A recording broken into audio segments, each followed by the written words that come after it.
সুবর্ণচরে বেগম খালেদা জিয়া ও শাহজাহানের সুস্থতা কামনায় দোয়া ও ইফতার মাহফিল। সুবর্ণচর প্রতিনিধি রাশেদুল ইসলামের পাঠানো প্রতিবেদনে থাকছে বিস্তারিত।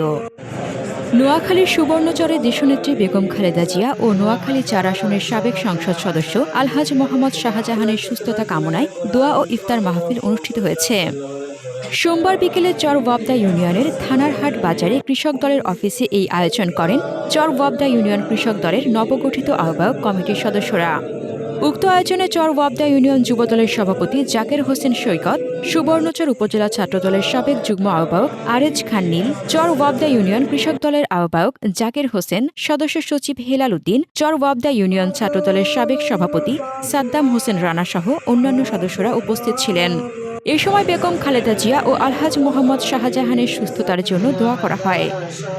হাসনাতুজ্জাহান হিমু, দৈনিক খোলা চোখ।